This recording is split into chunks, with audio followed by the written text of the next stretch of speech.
Order! Order! You are an incorrigible delinquent at times. Behave yourself, man!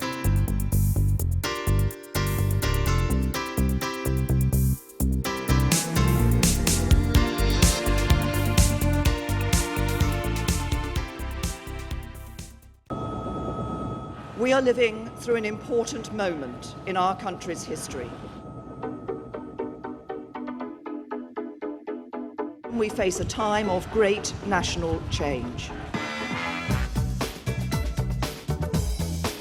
If you're just managing, I want to address you directly. To the left, to the right. When we take the big calls, we'll think not of the powerful, but you.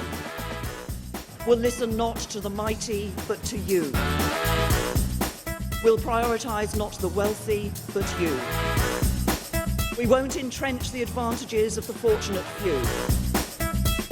And we will make Britain a country that works not for a privileged few, but for every one of us. Yeah, yeah, yeah. You can send a forget-me-not. Yeah, yeah, yeah. But I'll still reach out to the top. Yeah, yeah, yeah. Until the last day that I drop. Yeah, yeah, yeah. This is something you can't stop.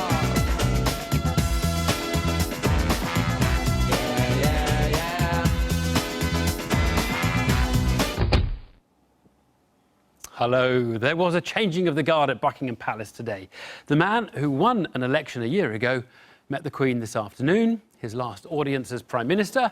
Then as he was driven out, Theresa May was driven in to be awarded the title instead. For those that have found the last 3 weeks disconcertingly turbulent, the familiar routine of the cars coming and going, that peaceful transfer of power, well, perhaps that was reassuring. Some calm at last. But only up to a point. We are surely in the early stages of a national adventure. For one thing, Boris Johnson is Foreign Secretary, plus 2 other Brexiteers have the job of delivering Brexit. And beyond that, Theresa May made clear there will be a change of emphasis.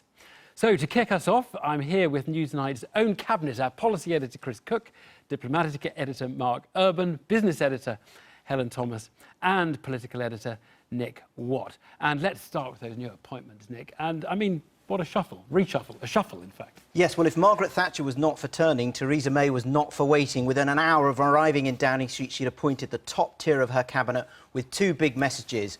Goodbye to the Ancien regime and hello to Brexit. So George Osborne, he was out. Theresa May's going to take a different approach on the economy. She's already binned his surplus target. And also, she didn't want such a prominent face from the failed side of that referendum in her cabinet. But there's a trio of Brexiteers who are put in charge of taking us out of the European Union. Boris Johnson, big senior post for him as Foreign Secretary. But David Davis, he was a tough nut. As John Major's Europe Minister, he is going to be in charge of the nitty-gritty negotiations of getting us out. And Liam Fox, the former Defence Secretary, he's going to be in charge international trade, negotiating our new deals outside the European Union. We're seeing some pictures of them trooping up Downing Street to hear their positions.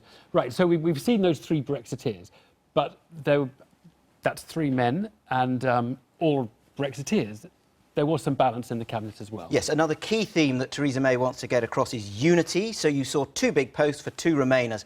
Amber Rudd moves up to the Home Office to be Home Secretary. Theresa May has a high regard for her, thinks she's a very serious and steady politician. But let's not forget an early job she had. She was aristocracy advisor to the film 4 Weddings and a Funeral. And good old Philip Hammond, he moves over from the Foreign Office to be the new Chancellor. Nick, thank you very much. Well, let's talk to the others. Helen. The economics. Philip Hammond, what do we know about him? Well, so amidst all this huge change, Philip Hammond actually looks like a choice designed to reassure. There's just a hint of continuity there. He worked with George Osborne, shadowing the Treasury in opposition. He's known as a fiscal hawk, so perhaps his inclination would be to keep a tight grip on the purse strings. But obviously he's taking over in very different times. The economy and the fiscal position, I mean, because Theresa May was describing quite an ambitious kind of agenda. The economy may not be working to her favour for all of that. No, absolutely. That's the big unknown. Nobody really knows what the uncertainty around Brexit is going to mean for the economy, what damage is being done, what damage may be done.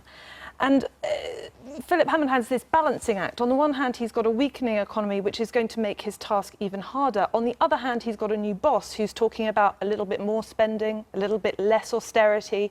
And how he manages that balancing act is really going to be the big question. Big question for this rest of this Parliament. OK, we need to talk about foreign policy. Mark, Boris Johnson, Foreign Secretary, who would have thought it? Well, clearly, if you look at the Twitter sphere, people find that rather gag-tastic. I think if I was looking after his private office, I'd be watching out for some submissions for dodgy operations from MI6 coming across his desk in the next few days, if they think they can slide that in. Watching him closely, too, when he's abroad. When he was mayor, he had a rather unsuccessful trip to Israel and Palestine. Look, the best he can do is to be the ambassador in the way he often was for London and go out and sell the country. Yeah. I mean, look, we need to talk about the Boris style of diplomacy, and he has history, doesn't he? I mean, I'm going to just read you a couple of quotes on the Queen and the Commonwealth. It supplies her with regular cheering crowds of flag-waving pickaninnies. The tribal warriors will all break out in watermelon smiles. Now, that was a long time ago, so you might forgive that. But, just a couple of months ago, his limerick about the president of Turkey. There was a young fellow from Ankara who was a terrific wankerer till he sowed his wild oats with the help of a goat, but he didn't even stop to thank her. He won a prize from the Spectator magazine for that poetry. I mean, are people outside of Britain, we all know Boris is Boris, will people outside Britain take him seriously? They'll have to, in a way. I think the real thing to look for here is the way that perhaps the Foreign Office itself is being eclipsed now. For a long time, Downing Street has taken on the really important stuff. And in this Brexit moment, we can look at this trio of people that Theresa May has put together. They will be sent out. Boris will only be doing a small part of it. You've got David Davis, tough negotiator, Liam Fox. And of course, if it is proving really hard to disentangle freedom of movement from free trade access, or those free trade deals aren't rolling in, who better to point that out than those three experts, Fox, Johnson and Davis. Yeah. Chris, let's talk about Brexit, because we know a little bit about what David Davis's vision, at least, of Brexit is. So what does that consist of? Well, so he actually only this week published an article on Conservative Home about his vision. And, I mean, I'm not a trade expert. I think whoever wrote that, and it may not be Mr. Davis himself, isn't a trade expert either. There are some fairly fundamental problems with it. His idea that we could put together trade deals that give us a trade area the size bigger than the EU within 1 or 2 years, including one he mentions with the US, which would have to go through the US Congress. I mean, that seems quite ambitious. He's very dismissive about what economists call non-tariff barriers. So the admin required to get stuff over a border can often be much more important than the tariff or any sort of formal process for blocking stuff. He's also very, very nonchalant about services. He talks an awful lot about what will happen if Germany blocks our car exports. Not a lot of them there about law or advertising, things where we make a lot of money. Right, so we've talked about some of the themes. Let's get on with the rest of the programme. Theresa May pitched herself as a continuity candidate, but from the moment she arrived in Downing Street tonight, it really looked like a government transformed. In particular, those radical words on how it is now all about the less advantaged in society. Here's Nick's take on this historic day.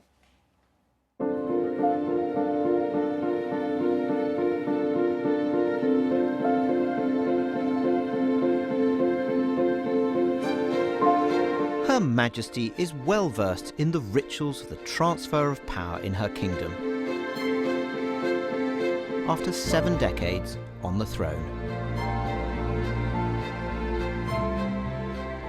But rarely can the Queen have seen such a ruthless display of prime ministerial authority so soon after her new First Minister took leave of her in Buckingham Palace.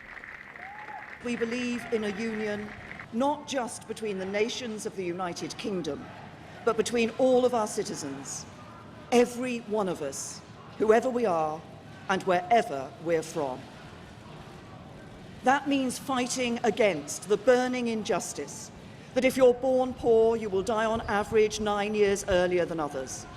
If you're black, you're treated more harshly by the criminal justice system than if you're white. If you're a white working class boy, you're less likely than anybody else in Britain to go to university. In her first speech outside her new home, Theresa May lavished praise on David Cameron, but left no one in any doubt that the personal political credo of this grammar school girl would be different to her Etonian predecessor. A decade ago, David Cameron and George Osborne said to themselves in private how remarkable it was the speed with which they took over the Conservative Party. But they also said to themselves that they could lose that within a nanosecond. This evening, they learnt how true that prediction was when the new Prime Minister marched into Downing Street and said that the era of a privileged few running number 10 was over. And then she unceremoniously ended George Osborne's cabinet career. Few in Westminster were mourning the demise of George Osborne as the Tory party woke up on this balmy summer's evening to the new regime. Politics is brutal, it really is, and not just for senior cabinet ministers and ministers, but all of their teams who've been working extraordinarily hard. Suddenly nothing. I mean, for me, I'm a select committee chair, and select committee chairs are just about the only people around here that still have a job because we're elected by Parliament, but it's a very brutal business. The senior cabinet appointments were the most eye-catching, but Theresa May's allies were keen to point to her message to the nation on how she will govern in a different manner. Frankly, a priority for Theresa May is always that of those who are disadvantaged. She's the daughter of a vicar. I think that her late father must have instilled in her this issue of looking after those who are disadvantaged, making sure the state supports those who need help. And I see from that speech, my interpretation of that speech, I think most people's who'd heard it, is going to be a powerful agenda going forward. I was the future once. David Cameron left Parliament on a warm note, but he knows that his vision to keep Britain in a reformed EU has failed. Theresa May would like her premiership to be remembered for great social reforms, but she knows it will be defined by her success or failure in negotiating Britain's exit from the EU. Supporters who took a different view to the new Prime Minister in the referendum say she can deliver a deal. Theresa May was a Remainer. I am an outer. There is no difference. There is no longer an out camp and a Remain camp. But I think she's being clear, we're not going back on that vote, but we're going to make this work for Britain. And as Kennedy put it, we mustn't negotiate in fear, but neither must we fear to negotiate. And I think Theresa has set out a stall that she intends us to negotiate as the United Kingdom, as a strong country, in a positive spirit. Nigel Farage does not represent this country. We're going to be a responsible European neighbour and nation, contributing to the globe and to Europe, but just not within that political structure. Theresa May is a rare political beast, a senior figure who is barely known even after a decade at the top. Friends say the country will soon warm to their new Prime Minister. Nick, what the...